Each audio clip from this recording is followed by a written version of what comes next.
Ops. Vamos ajeitar aqui as coisas. Ai, ai. Renata, Michele. Olá, meninas. Gurias. Tudo bom? Melissa, que saudades. Tudo bom com você? Boa noite. Simone. Opa, Fabrício, beleza? Seja bem-vindo. Eliette. Oi, Michele, tudo bom? Tudo jóia com vocês? Rosana, olá, boa noite. Que bom que vocês estão aqui, pessoal. Aqui em Porto Alegre chove já faz mais ou menos 5 dias. Previsão de chuva por mais 5 dias. Eu tô virando quase um sapo, eu tô com guelras aqui, tô criando guelras, tô virando peixe aqui. Oi, Vitória. Olá, Natália. Tudo bom? Já tô virando quase peixe aqui. Me voy a tentar ficar acordada. Sí, Melissa. Me gusta mucho. Mariana, olá, Mariana. Olá, meninas, tudo bem? Anica, tudo bom? Que legal que vocês estão aqui. Fico feliz em revê-las. E vê-las também, algumas chegando no primeiro... Estando aqui no primeiro momento, muito legal. Jaqueline, que bom que você entrou também, Jaqueline. Tomar uma aguinha aqui para...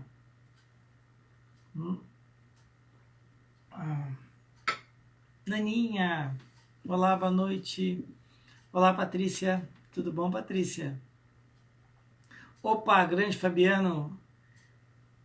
Que legal, Fabiano, você aqui de novo. Legal, presença garantida e querida. Olá, Fernanda. Tudo bom, Fernanda? Como estamos por aí? Olá, Mônica. Tudo bem? Boa noite. É nóis, Fabiano, é nóis. Que legal, que legal. Pessoal, hoje à noite... Opa, grande Diogo, meu fiel parceiro de triatlon. Quando for a Brasília, te prepara aí que nós vamos dar um giro legal, Diogo. Te prepara. Vai ser bem legal. Tô treinando aqui, tô treinando. Não muito, porque o tempo não tá deixando. Mas já já eu tô de volta aí. Opa, Márcio. Seja bem-vindo, Márcio. Tudo bem? Que legal, pessoal. Legal. As pessoas já estão entrando. Pessoal, como eu sou neófito nessas questões aqui de Instagram e não sei o que, eu descobri que vocês podem convidar outras pessoas para participar da live mandando um aviãozinho. Eu acho que é aviãozinho que se chama, né? Só dar um... Enfim, pode colocar ali, convidar alguém para caso vocês queiram convidar alguém que, enfim, que esteja a fim de trocar figurinhas conosco, que compartilhar os seus conhecimentos, acho que vale a pena, ok? Márcia Raposo, querida colega, tudo bom, Márcia? Seja bem-vinda. Que legal ter você aqui também, que bom, fico feliz. Tomar mais uma aguinha, dar mais uns 2 minutinhos para o pessoal entrar. É aviãozinho, né, Jaqueline? Que legal. Olá, Amanda. Tudo bom? Seja bem-vinda. Tudo jóia? Deixa eu ver. Então, pessoal, já demos os nossos 5 minutinhos aí. Vamos começar o nosso bate-papo aqui, né? Pessoal, como é que funciona? Eu não travo nunca os comentários, vocês podem ir comentando, fazendo perguntas, conforme a live vai rolando, vocês podem ir perguntando que em determinado momento, se tiverem perguntas, enfim, a gente vai batendo um papo aqui, em determinado momento eu tento responder as perguntas de vocês, aquelas, enfim, que derem tempo que eu conseguir. Se não conseguir, pessoal, mandem para mim no direct também. A gente tem esse canal aberto aqui para bater papo. Se vocês precisarem de alguma coisa e tudo mais, assim, alguma dúvida, mandem no direct que eu respondo, enfim, com o maior prazer, com o maior carinho, as perguntas que vocês fizerem. Então, pessoal, vamos começar a nossa brincadeira hoje. O tema da nossa live de hoje é o amor idealizado e a criptonita da transparência. A verdade cabe nos relacionamentos afetivos? É uma pergunta, um questionamento que eu faço. Bom, e de onde é que eu vou partir para começar essa nossa reflexão? Eu vou partir de uma pergunta. E eu queria muito que vocês anotassem essa pergunta e ficassem pensando nessa pergunta, pelo menos durante toda a live. Pelo menos durante toda a live, acho que vale para o resto da vida, mas enfim. A pergunta que eu faço para vocês é a seguinte: quais foram as verdades que vocês não disseram para manter um relacionamento? Eu vou repetir. Quais foram as verdades que vocês não disseram para manter um relacionamento afetivo? E quando eu falo relacionamento afetivo, eu não falo apenas relacionamento afetivo homem-mulher, homem com homem, mulher com mulher, não.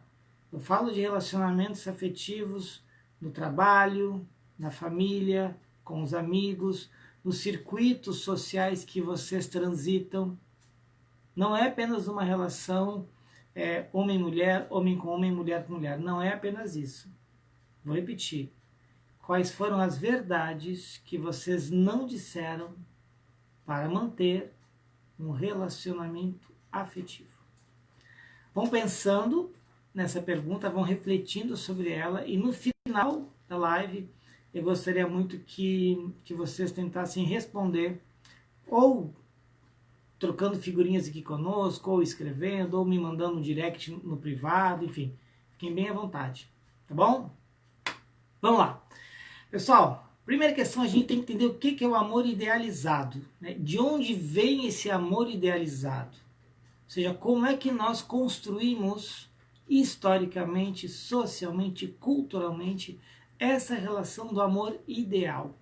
Bom, para a gente falar do amor ideal, a gente vai ter que voltar um pouquinho no tempo, e eu vou me valer de um clérigo francês chamado André Capelão, que ele nasce em 1150 e morre em 1220 na França, e ele é o pai do amor, a gente já deve ter ouvido falar muito isso aí, pessoal, o amor romântico.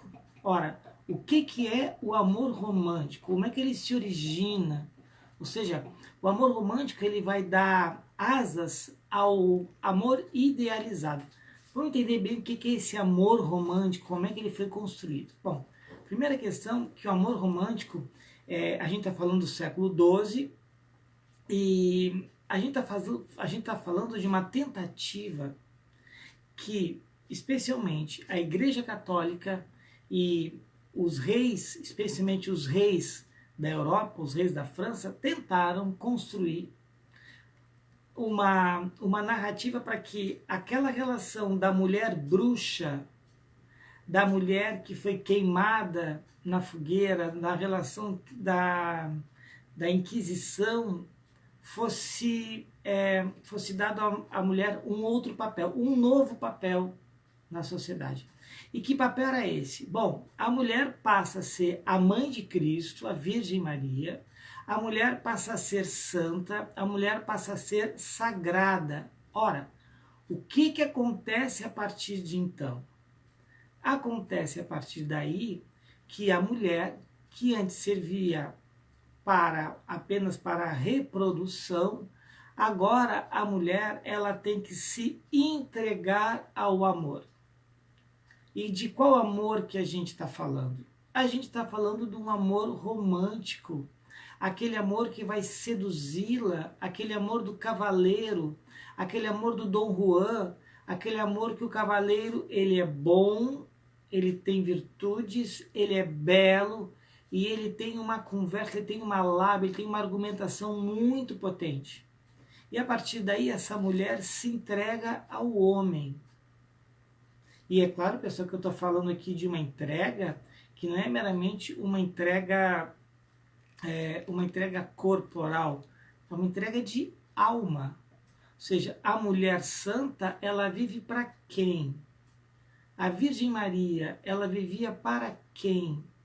Ou seja, o amor nessa mulher, o amor romântico, ele é um amor que a gente chama de o amor de ágape, o amor espiritual, o amor que transcende as relações. E já já vocês vão entender por que essa relação se estabelece no amor romântico. Pessoal, o amor romântico, e se a gente parar para pensar, todos os escritores românticos que fizeram parte do romantismo, todos eles amavam mulheres mortas. Ou seja, todos eles tiveram algum tipo de tragédia que transcendia a existência, e é por isso que eu falo de um amor de ágape, um amor espiritual. O amor espiritual, o amor de ágape é aquele amor que transcende a matéria. É aquele amor que vai muito, muito além das relações meramente físicas e corporais. Não é o amor de eros, o amor de tesão, nem o amor de filia, de filiação. O amor de filia é aquele amor da amizade, o amor do companheirismo, da parceria, o amor do pertencimento. O amor de ágape é um amor que transcende tudo isso. O amor de ágape é aquele amor de mãe que é capaz de morrer pelo seu filho. Então essa relação do amor de ágape, ela entra muito forte no amor romântico. Por quê? Porque a mulher, ela tinha que, por questões ideológicas, por questões religiosas, por questões econômicas, de poder, financeiras e tudo mais, a mulher tinha que ser aquela que ia dar à luz, ela ia parir, e ela agora precisava cuidar da casa. Ela precisava cuidar dos filhos, ou seja, a sociedade precisava de gente, de pessoas, de crianças para trabalhar. Já falei isso numa live atrás, não vou me estender nisso aqui agora não. Mas é só para que vocês se situem como que essa mulher era vista.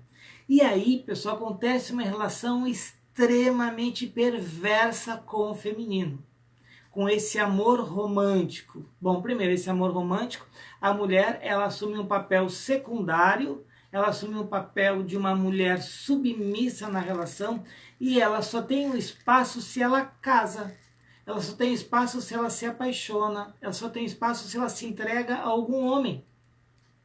E aí é muito interessante porque essa perversão social que é colocada no amor romântico, ela está muito clara, e eu fiz isso na chamada para essa live de hoje, o que a Branca de Neve e a Malévola, a madrasta da Branca de Neve, o que elas têm a ver com tudo isso? Bom, eu vou explicar alguns simbolismos do conto da Branca de Neve para que a gente entenda como que esse amor romântico foi constituído, e é constituído até hoje. Não ficou só lá atrás do conto de fadas, não. Ele é reatualizado, repaginado, e até hoje ele vigora na nossa sociedade em outros meandros, mas ele continua firme e forte. Afinal de contas, o sonho de toda mulher é casar. E principalmente que seja um príncipe encantado. Vamos entender isso melhor aqui agora. Bom, primeiro, a Branca de Neve, ela é sonsa, ela é ingênua, ela foi jurada de morte, né? Ou seja, o romantismo, o estilo literário, o romantismo, sempre existe algum tipo de morte, ou seja, todos os poetas se apaixonam por algum tipo de tragédia. Ou seja, a tragédia transcende aquela existência e vai me dizer que o amor vai muito além daquilo ali. Ou seja, a mulher tem que se submeter a várias provas para que o amor dela seja constituído. Ou seja, ela não pode ser ela mesma. Vamos entender isso na Branca de Neve. Bom, a Branca de Neve, primeiro, vamos entender o simbolismo da parte estética, primeiro, da Branca de Neve. Bom, a Branca de Neve, ela tem a pele muito branca, ela é sem sangue, ela não tem vigor. Começa por aí. Mas ela tem os lábios vermelhos, ou seja, ela poderia ter sangue, ela poderia ter vida no beijo. E já já a gente vai entender por que o beijo é o que dá vida, é o que dá sangue à Branca de Neve. Quando o príncipe vai acordá-la, ela é beijada onde? Na testa? No cabelo? No nariz? Não, é na boca. Então a boca tem essa representação da vida, de voltar à vida do sangue do vermelho. E ela é emoldurada com seus cabelos negros, ou seja, preto, a sombra. Ou seja, ela só tem um elemento simbólico que fala de vida, que é a boca da Branca de Neve. Ok? O que acontece nessa relação? Por que a Branca de Neve foi jurada de morte? Porque a madrasta dela foi uma mulher muito má. A madrasta, a Malévola, ela foi muito má com a Branca de Neve. E por que ela foi tão malvada com a Branca de Neve? Vejam bem, a gente começa a falar agora de um outro feminino. O primeiro feminino é o feminino da Branca de Neve, que ele é sonso, ele é subalterno, e ela não oferece nenhum tipo de protagonismo na vida. ela não oferece isso. Bem pelo contrário, ela é a coitadinha que sofreu uma maldição por ser bonita. Ou seja, a Malévola, quando ela vai para o espelho e pergunta, espelho, espelho meu, existe alguém mais bonito do que eu? Ele fala, olha, cuidado, né? Mas tem a Branca de Neve aí. Então vamos tomar cuidado com isso. E aí o que acontece, pessoal? Vamos entender o feminino da Malévola. A Malévola, veja que interessante, ela se olha no espelho, ela se acha bonita, ela se vê. Ou seja, ela tem um papel narcisista de olhar para si e se achar bonita. Ela não tem um feminino que se esconde atrás de uma pele alva, de uma pele branca, de um cabelo preto. Bem pelo contrário, ela é uma mulher poderosa, ela é rainha. Alguns contos, enfim, derivam um pouco dessa relação. Estou pegando aqui os contos dos irmãos Grimm, que talvez sejam mais conhecidos, a versão mais conhecida. E por que eu digo isso? Porque a Malévola, ela se olha no espelho, ela vê que ela está viva, ela tem desejos, ela é independente. Pessoal, toda mulher que se torna independente, toda mulher que não acredita no amor romântico para ser feliz, ou apenas no amor romântico para ser feliz, ela é um perigo. Por quê? Porque ela é uma mulher poderosa. Então vejam bem como que isso é atrelado no conto. A mulher poderosa, ela é má. A mulher poderosa, ela é vaidosa, ela se olha no espelho, ela tem poder. Não, essa mulher não cabe para o amor romântico. Afinal de contas, o amor romântico tem que ser o quê? Aquela mulher subalterna, aquela mulher que é virginal, aquela mulher que vai cuidar da casa, vai cuidar dos filhos, e ela sempre vai se colocar em segundo plano. Esse é o amor romântico a partir do feminino. E a Malévola, ela é o oposto disso. A Malévola, ela traz em si o quê? O poder. Ela traz em si a beleza, ela traz em si, não, eu vou lutar pelo que é meu. Se tem alguém mais bonito do que eu vou rivalizar. Ou seja, eu não vou deixar barato, eu vou lutar por aquilo que eu acredito. Ora, as mulheres que lutaram porque acreditaram, na nossa, digamos assim, na nossa história da humanidade ocidental, o que elas sofreram? O que aconteceu com Joana d'Arc, só para exemplificar uma delas? Então é bom que a gente pare para pensar que esse feminino poderoso, ele sempre foi atrelado a alguma coisa desajustada. Desajustada do ponto de vista social, desajustada do ponto de vista religioso, desajustada do ponto de vista histórico. Ou seja, as mulheres não podiam estar onde elas deveriam estar.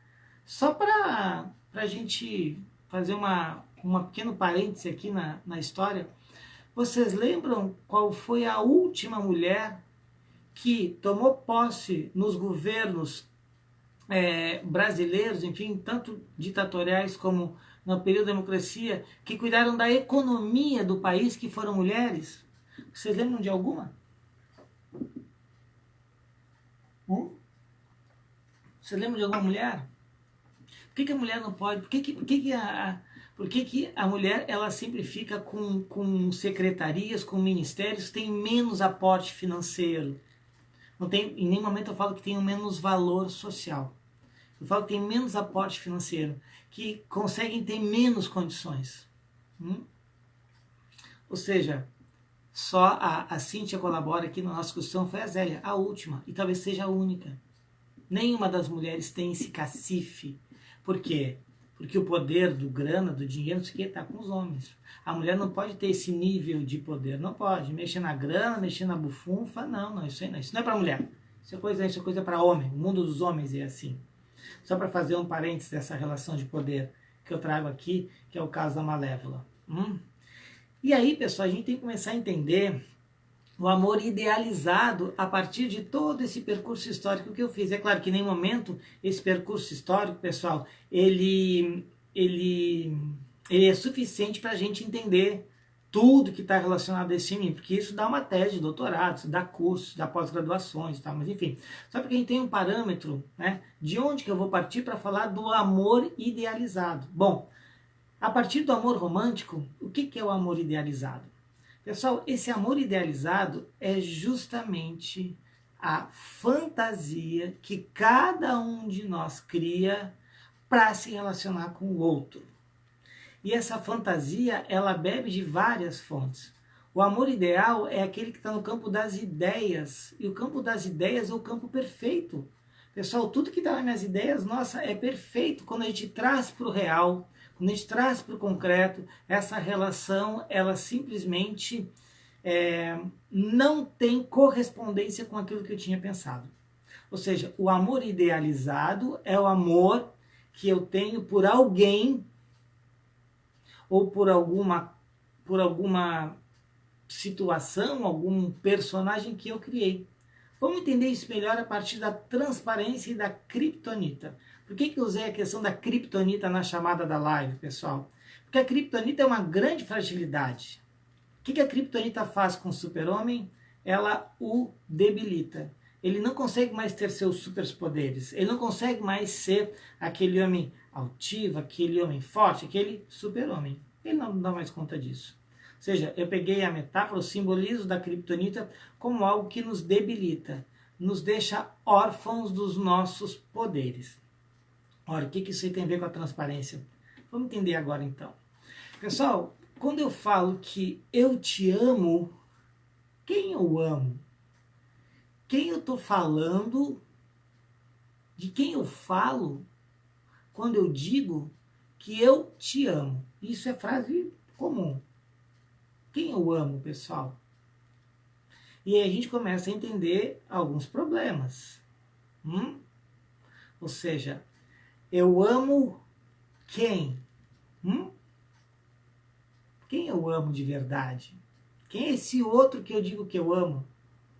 Pessoal, o outro que eu digo que eu amo, ele é uma incógnita. Eu não sei, eu ainda não o conheço o suficiente. Então, quem eu digo que eu amo?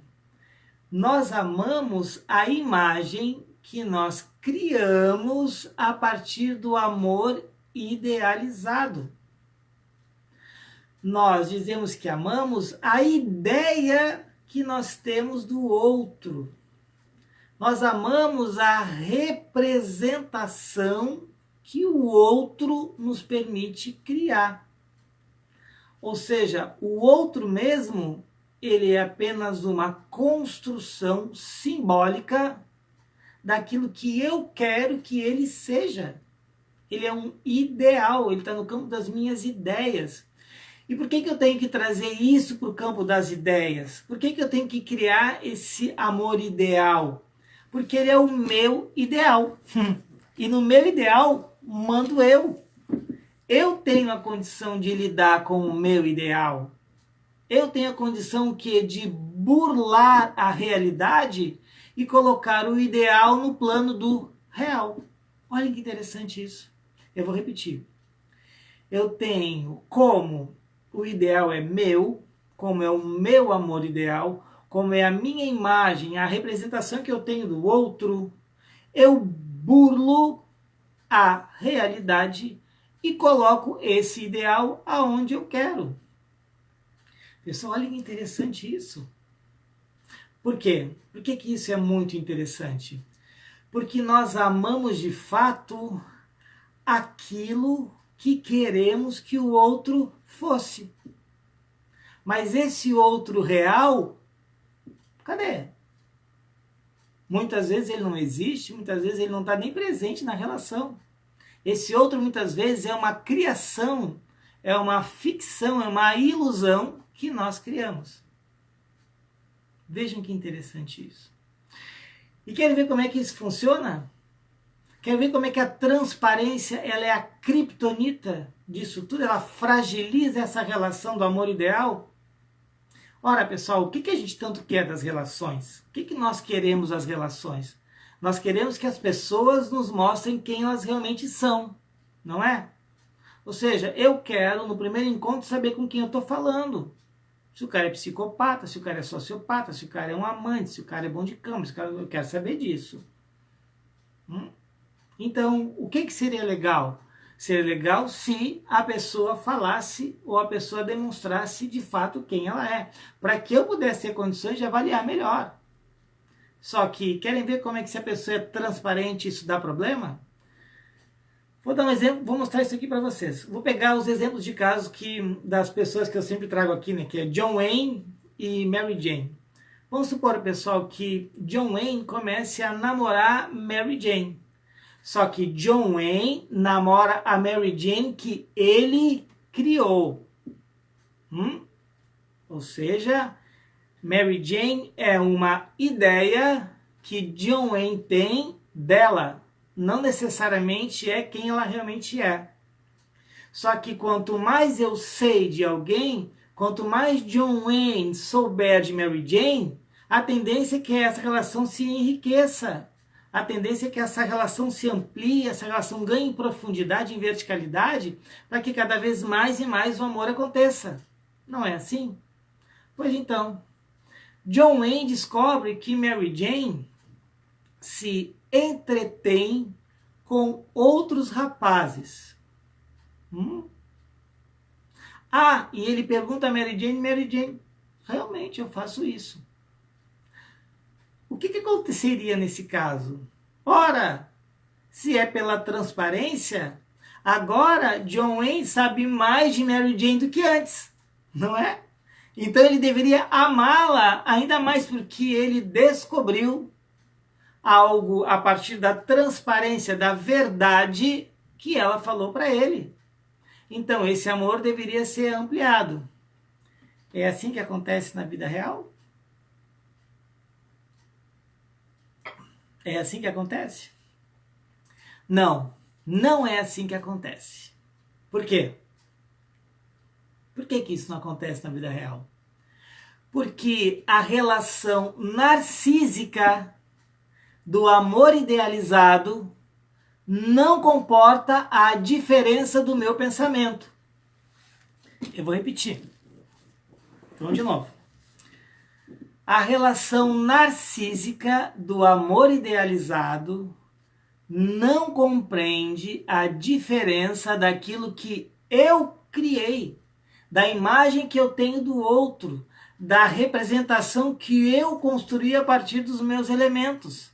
De novo, o outro era uma incógnita para mim. Para eu lidar com a incógnita, eu crio referências para lidar com esse afeto, para criar esse amor, o amor ideal. O amor ideal está no campo das ideias, o amor real concreto é outra coisa. Então percebam que a transparência, nesse caso, quando Mary Jane... realmente é, mas... Ou seja, o que é que John Wayne faz então? John Wayne, que continua sendo fiel e narcisista ao seu amor, o que ele faz com Mary Jane? Ele mata Mary Jane para continuar fiel ao seu amor. Alguma relação com feminicídio? Alguma relação com manter a honra do homem, do macho? Alguém consegue associar isso? O que eu quero dizer com isso, pessoal? Que essa relação narcísica do amor idealizado, ela simplesmente, quando confronta o real, ela se dissipa. Ela não consegue se sustentar frente à transparência. Por quê? Porque a transparência não é nada de uma idealização, de uma imagem. A transparência é como eu realmente sou, como eu realmente me comporto, como eu realmente faço o meu ser no mundo. E aí eu estou sendo transparente nessa relação. Ora, o que acontece então? Então por que nós criamos esses modelos de idealizações afetivas? Por quê? Por que nós criamos isso, pessoal? De onde é que vem a relação, a criação do amor ideal? E aí entra uma outra palavrinha que ela é muito legal para a gente entender. Sabe o que eu estou falando? Eu estou falando do cinismo. E o que é o cinismo? Ora, pessoal, eu não te conheço. Nós começamos a namorar agora. O que o cinismo vai fazer? O cinismo ele vai falsear a realidade. Ou seja, eu começo a ter padrões de comportamento para que você seja induzido, para que você seja induzida a acreditar que eu sou um tipo de pessoa, quando na verdade eu não sou nada daquilo. O que isso acontece? Como é que isso funciona? Por que mesmo que nós usamos de cinismo para nos relacionarmos?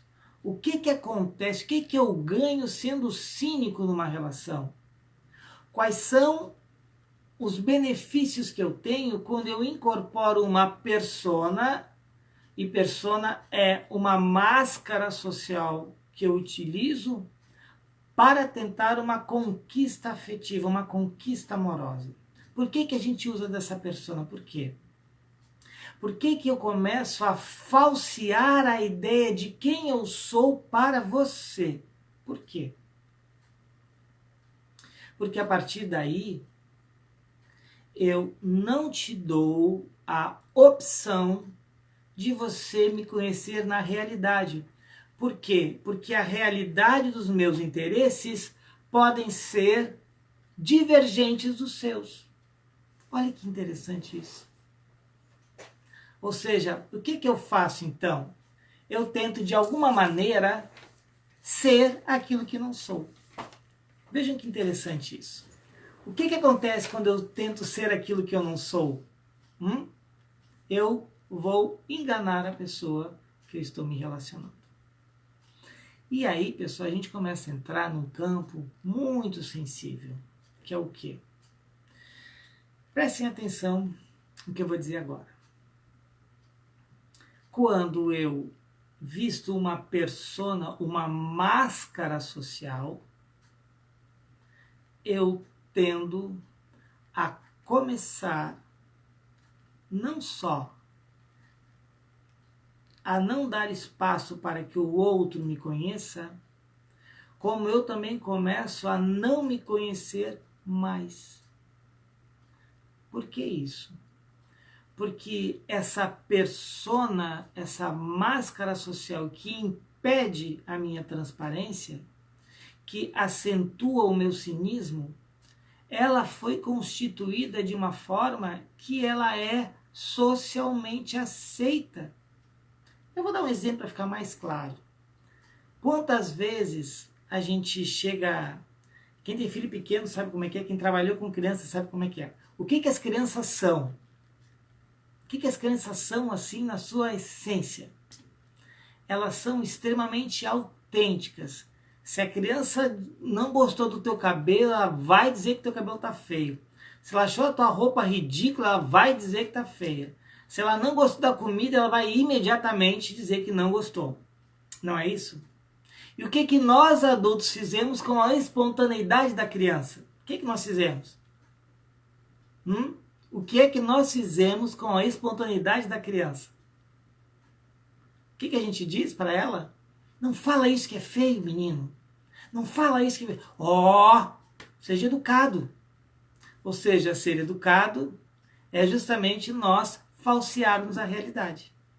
Ou seja, existe um verniz social, existe um cinismo nas relações que diz assim, para não te magoar, eu não vou falar isso aqui. Ou seja, a gente brinca, muitas vezes a gente diz, nossa, essa pessoa saiu com essa roupa, ela não tinha amigos, né?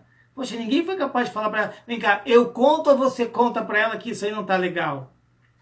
Ou seja, a gente, para preservar uma amizade, o que a gente faz? A gente age com cinismo. Nós não agimos com transparência, mas ora, nós não somos amigos dessa pessoa? Essa pessoa não deveria ser a pessoa que mais nós nos importamos? Não, mas eu não falo. E por que eu não falo? Por que eu uso essa máscara social? E aí, essa pergunta, ela é, ou melhor, a resposta para essa pergunta, por que nós falseamos a realidade? Por que nós não somos transparentes? Por quê? E aí, pessoal, a resposta disso, ela é irrefutável, ela é intocável, ela é irreparável, não tem nada diferente disso. E a resposta é, o que vocês acham que é? Eu não estou dando muita resposta para vocês hoje. O que vocês acham que é? Por quê? Por que vocês acham isso? Me contem. Por quê? Por que ainda que seja moralmente correto, politicamente correto, ainda que a ética social nos diga que nós devemos sempre sermos transparentes, por que nas relações nós não somos 100% transparentes? Por quê? Ou ainda, nós nem triscamos a transparência e a verdade que nós achamos da relação com o outro. Medo de perder, medo de magoar, medo para não se indispor, não ser aceito. Que mais? O que mais que acontece nessa relação? Por que mesmo que nós usamos do cinismo e não da transparência? Vocês sabem por quê? Porque quando eu decido pelo cinismo, quando eu decido por acobertar alguma coisa que eu penso, quando eu decido por introjectar uma persona e não ser autêntico na relação, eu privo o outro de saber verdadeiramente o que eu penso. E por que isso? Por que eu privo o outro? E aí entra tudo isso que vocês falaram, medo de magoar, medo de perder, de não ser aceito e tudo mais. Mas tem uma questão que ela é, digamos assim, eu acho que ela é mais profunda, ela é mais vertical nesse sentido. Que é o quê? Quando eu falo a verdade, eu assumo o risco de que o outro pode não apenas não aceitar, não apenas não valorizar, não, mas o outro pode dizer assim, ok, meu amigo, muito obrigado, passar bem, eu não quero mais você perto de mim. O poder troca de mãos. O poder que antes estava comigo, falseando a realidade, agora está com outro que sabe da realidade. Nossa, e como é que eu vou ficar então? Como é que eu me sinto nessas relações? Eu me sinto muitas vezes desamparado. Mas ao mesmo tempo eu posso me sentir liberto. Eu posso me libertar de uma carga, eu posso me libertar de uma persona, de uma máscara que eu uso, que na verdade aquela máscara não sou eu. Aquela máscara é um personagem que eu criei. E quando a gente consegue se liberar da máscara, quando a gente consegue achar o caminho da transparência, pessoal, a cada vez quando eu sou mais transparente com uma pessoa, a cada vez que eu sou mais transparente com o meu amigo, com meus familiares, com a pessoa que eu amo, com meus colegas de trabalho, enfim, com as pessoas que eu convivo, a cada vez que eu sou mais transparente, eu atualizo um pouco mais o quê? A forma como eu me mostro para as pessoas. E as pessoas têm a condição de me verem como eu realmente sou. Ora, a verdade, a transparência, ela é capaz de fazer o quê? Construir quais tipos de relações? Relações duradouras, relações verdadeiras. Vocês sabem por quê? Porque chega um determinado momento em que eu sou tão cínico, tão cínico, tão cínico, que eu falseei tanto a realidade, que eu já não sei mais onde é que eu estou. Eu não sei nem mais quem eu sou. Porque eu fiquei tão preso nesse cinismo, eu fiquei tão preso nessa persona, nessa mentira que eu mesmo criei, para ser aceito, para não ser abandonado, ou seja, para que eu tivesse o poder da relação. Ora, pessoal, esse poder, ele é efêmero. E por que ele é efêmero? Porque por mais que eu diga alguma coisa, por mais que eu tente parecer alguma coisa, o real vai me contradizer. Agora, esse é um lado da moeda. Vamos entender o outro lado da moeda. Por que mesmo que tem pessoas que aceitam o cinismo? Por que mesmo que tem pessoas que gostam do amor idealizado? Por que mesmo que tem pessoas que não falam a verdade, sabem disso e não há problema algum para elas? Por quê?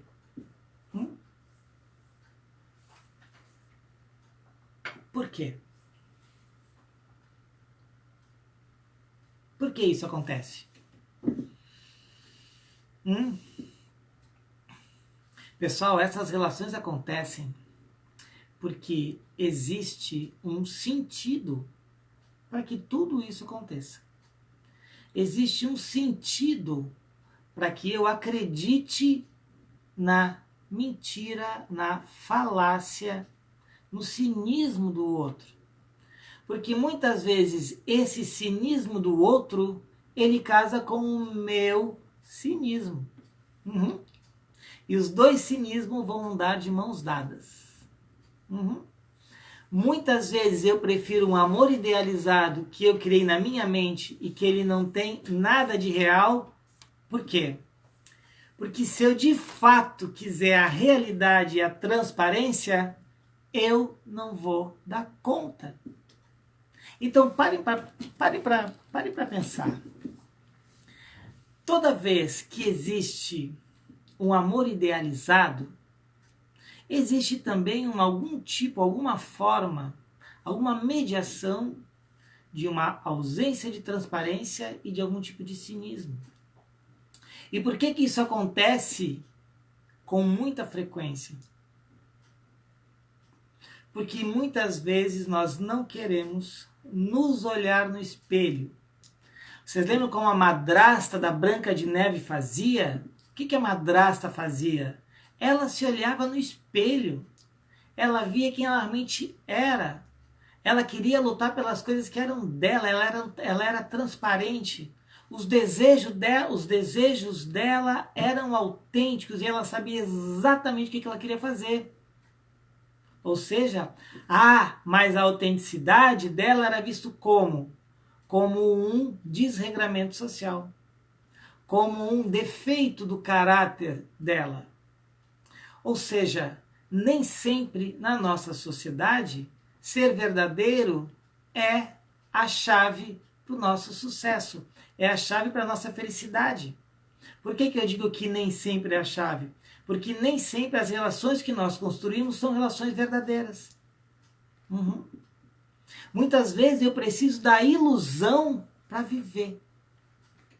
Muitas vezes eu preciso do cinismo para que eu possa minimamente receber o que a gente chama de migalhas afetivas. Pessoal, pergunta. Vale a pena ficar numa relação em que o que me nutra são as migalhas afetivas? Vale a pena estar numa relação em que eu não tenha espaços verdadeiros para que eu possa ser eu mesmo nessa relação? Ou seja, será que a transparência ela não deveria ser a base de quaisquer relações que a gente tenha? Não, mas eu não posso falar isso aqui no grupo da família porque lá tem bolsominion, lá tem petralha, então eu não posso falar, eu tenho que ficar quieto. Ou seja, pela convivência ou pela boa convivência, nós ficamos em relações superficiais. Nós não conseguimos acesso à verdadeira relação. Olha só, se você, meu amigo, qual é o problema que eu tenho de te falar? Qual é o problema de nós sermos diferentes? Qual é o problema disso? Onde é que está a questão maior disso? A questão maior é que o quê? É que eu não posso falar para não te magoar. A questão maior disso está onde? Está justamente no processo pelo qual eu não me autorizo para não te magoar. Ou seja, eu não te permito saber o que eu penso. Ou seja, a gente tem uma tendência muito grande a, quando eu vou falar uma verdade, as pessoas tendem a se constrangerem. Nossa, eu não vou falar porque fulano vai ficar constrangido. Ou seja, o que isso impacta na relação? Pessoal, em nenhum momento aqui, a minha ideia, quando eu falo de nós sermos transparentes, sermos autênticos, é que você é uma pessoa agressiva, uma pessoa rude, um ogro, ou uma pessoa sem nenhum traquejo social. Não é isso. Só que muitas vezes é necessário sim que as pessoas saibam.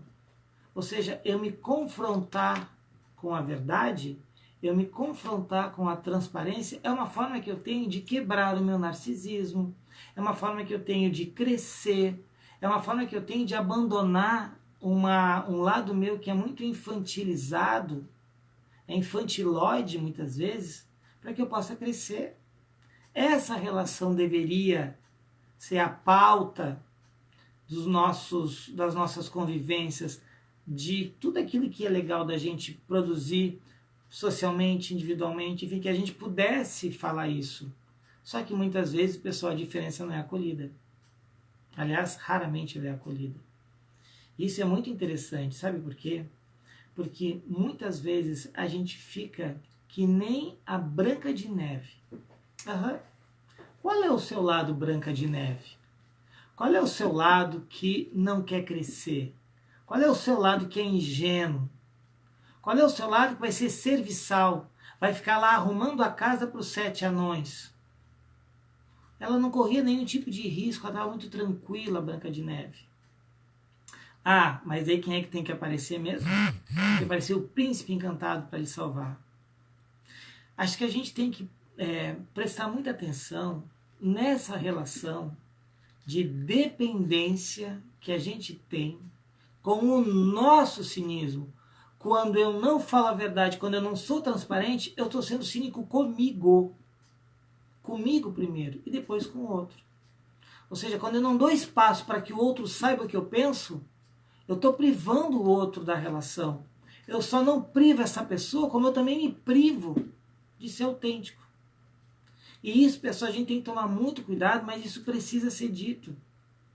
Tem aquele caso do livro que eu já mostrei aqui para vocês, da Fernanda, que foi um estudo de caso que eu fiz, não lembro qual foi o livro aqui agora. Enfim, mostrei para vocês aqui um dia desse livro, agora não lembro qual foi. Mas eu lembro do estudo de caso que é muito interessante. Certa vez a Fernanda ela trouxe para mim uma questão familiar dela, que era muito interessante. E a Fernanda, ela tinha uma relação de fazer tudo para os outros, né? E achar que os outros dependiam dela. Ou seja, se ela saísse de casa, nossa, a casa iria sucumbir. Se ela não fizesse comida, tudo, a filha e o filho e o marido, eles iam morrer de fome, iam ficar com inanição. Ou seja, a Fernanda tinha uma relação idealizada da presença dela, de quem ela era, qual era o papel que ela desempenhava naquela família. Mas veja bem, teve um determinado momento que a Fernanda viajou. Ela foi para casa da mãe que morava no Maranhão, alguma coisa assim. Sabe o que aconteceu naquele momento? Ela ficava do Maranhão ligando para a família, olha, tem que fazer isso, ó, tem que fazer aquilo. Ó. Até que chegou um determinado momento que a filha fala para ela, ô mãe, te toca, vai cuidar das tuas coisas que a gente tá bem. E ela fica numa angústia, numa ansiedade, numa coisa, mas e agora como é que eles vão ficar sem mim? Como é que eles vão ficar sem mim? E ela traz isso para a pesquisa, ela traz isso no grupo de apoio, que eram várias pessoas, ela também traz isso no atendimento individual que eu fazia com ela. Até que eu, com todo zelo, todo carinho, mas também com a firmeza necessária, eu falei, Fernanda, vamos pensar juntos. Quem depende de quem? Fernanda, pensa comigo. Você estava lá no Maranhão, seus filhos lá em Brasília, e o que você aproveitou da sua viagem? Quem depende de quem, Fernanda? Quando eu fiz isso, é óbvio que eu tinha que ser transparente com ela. É óbvio que eu não poderia passar a mão na cabeça dela. É óbvio que eu não tinha nenhum tipo de razão, até mesmo pelo meu papel enquanto psicólogo dela, eu não tinha como fazer vista grossa para alguma coisa.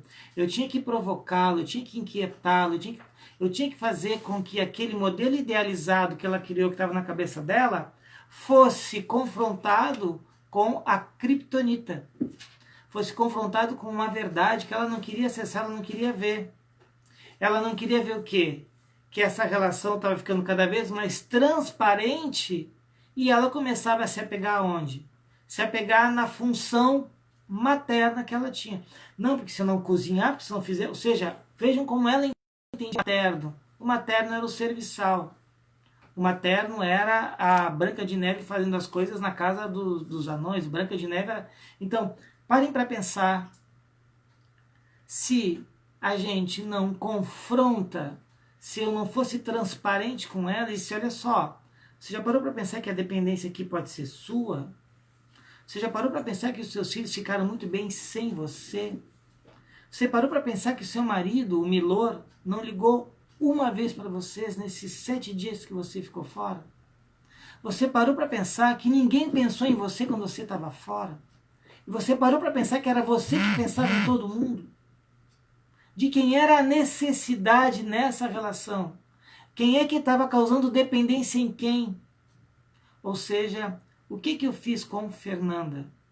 Eu confrontei, eu trouxe um aspecto da transparência que ela não queria acessar. E isso muitas vezes é necessário para que as relações tomem um outro formato. Para que ela possa acessar uma verdade interna dela, que ela negava dizendo externamente que todo mundo dependia dela. Parem para pensar que esse amor idealizado, a Branca de Neve, a transparência, o cinismo, todos eles, pessoal, são exatamente sentidos, configurações subjetivas da nossa personalidade, são estados emocionais que nós cultivamos, porque isso nos dá uma série de outras condições, uma série de outras possibilidades. No caso de Fernanda, se ela deixasse de cozinhar, o que seria dela? Da Fernanda, se ela deixasse de ser a serviçal, o que seria dela? Vocês acham mesmo que ela não tinha que se segurar com unhas e dentes nessa relação idealizada que ela criou para ela mesma? Nesse amor tão forte que ela tinha pelos filhos? Por que ela tinha que criar ou tentar criar dependência nos filhos? Por quê? Porque se ela contrastasse com a transparência, se ela olhasse com outros olhos, botasse uma outra lente, e é isso na psicoterapia que a gente faz muito, a gente olha aqui, ó, bota essa lente aqui para você ver essa realidade. Será que não tem outras coisas que você está escapando do seu raio de visão? E quando a gente faz isso, o que acontece com a pessoa? Nossa, ela acaba o quê? Vendo o outro mundo. A partir dela constrói novos sentidos para a vida dela. E isso, pessoal, é necessário. Não tem como a gente crescer, não tem como a gente acessar outros níveis de desenvolvimento da nossa personalidade se nós não sairmos da idealização, do amor romântico, da Branca de Neve e do Príncipe Encantado, é claro. Então, quando a gente traz essas questões para a realidade, ou ainda quando a gente deixa de idealizar as coisas e começa a confrontá-las um pouco mais com o real, a gente tem uma possibilidade, sim, de sermos mais verdadeiros e autênticos conosco. Temos ainda uns minutinhos, temos algumas perguntas aqui. Vamos para as perguntas aqui. Mas toda a gente tem uma máscara, não? Sim, temos uma máscara. O problema não é de nós termos máscaras, João. O problema é que quando eu não tiro a máscara. O problema é quando em quaisquer relações eu uso a máscara. O problema é quando a máscara fica tão aderida, fica tão grudada, que eu não consigo mais tirá-la. Esse é o problema. Máscaras sociais a gente sempre vai usar. Só que a questão é que quando essa máscara passa a fazer parte do meu repertório sem nenhum tipo de distinção, eu vou estar sempre usando do cinismo. Eu vou estar sempre falseando a realidade. Esse é um problema muito grande. O amor existe? De qual amor que a gente pode estar falando? o amor de mãe e filho, o amor de pai e filho, o amor de amigo, o amor de... Enfim, acho que foi na live passada eu falei sobre 3 tipos de amor que os gregos falavam muito. O amor de Eros, o amor de filia e o amor de ágape. Então, o amor existe? É claro que o amor existe. Aliás, o amor em suas múltiplas faces, nas suas múltiplas facetas, nas suas múltiplas diversidades, ele existe. Eu pelo menos acredito e posso te falar que é muito bom quando a gente ama e é amado por alguém. A verdade é verdade para todos ou é a minha verdade? O que é verdade para mim é para todos? Nossa, Aline, muito legal a tua pergunta. Bom, primeiro, a verdade, ela só existe em termos conceituais na religião, ou nas religiões. Por quê? Porque a verdade, ela é inquestionável. Ou seja, quando eu digo que eu tenho a verdade, acabou o mundo. Eu não preciso mais pensar, eu não preciso mais ter nenhum tipo de relação reflexiva, crítica, porque a verdade, ela é absoluta. Então, assim, quando eu digo que a verdade é para todos, quando você coloca aqui, né, a verdade é para todos ou ela é minha verdade?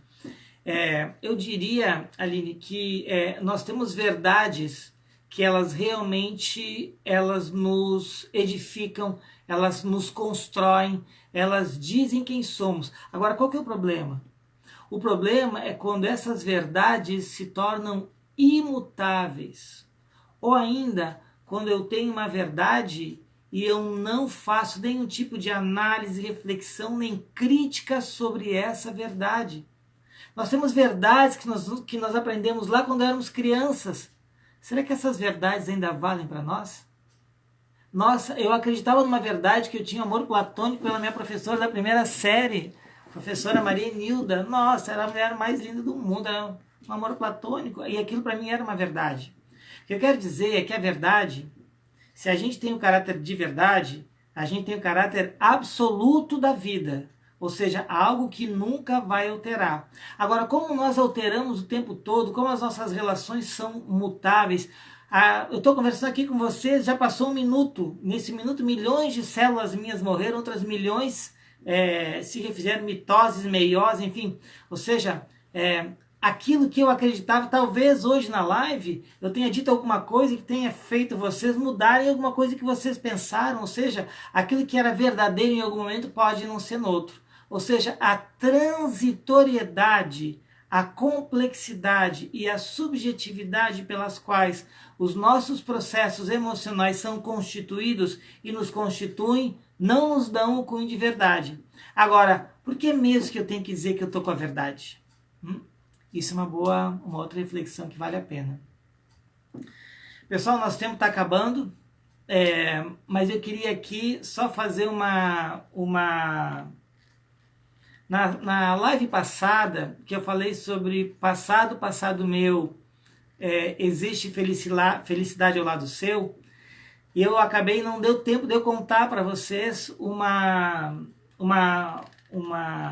experiência que eu tive e que me fez, e que me faz até hoje, eu me lembro, até eu me emociono quando eu falo, que me faz lembrar um pouco de que o tempo, que a gente trabalhou muito na live passada, a questão do tempo, né, do passado, ou seja, algo que já passou já não existe mais, né? E qual é o único passado que ele persiste? É o eterno. Então, eu lembro que uma vez eu estava em Brasília e eu tava num supermercado e uma senhora já de uns 60, uns 70 anos aproximadamente, ela chega e bate em mim assim: tu não é o doutor Hélio? Eu falei: nossa senhora, qual foi o boleto que eu não paguei? O que aconteceu comigo? Alguma coisa deu problema? Deixa eu entender o que aconteceu. Putz, vai acabar essa porcaria, essa live de novo. Pessoal, acho que eu não vou conseguir falar para vocês de novo, porque já vai acabar a live. Tá me dando aqui 20 segundos, enfim. Semana que vem eu conto para vocês essa história, que é a forma como eu fiquei eternizado no tempo de alguém. Eu conto para vocês isso semana que vem, tá bom? Um beijo para vocês, bom final de semana. Tchau, tchau, até a próxima. Obrigado.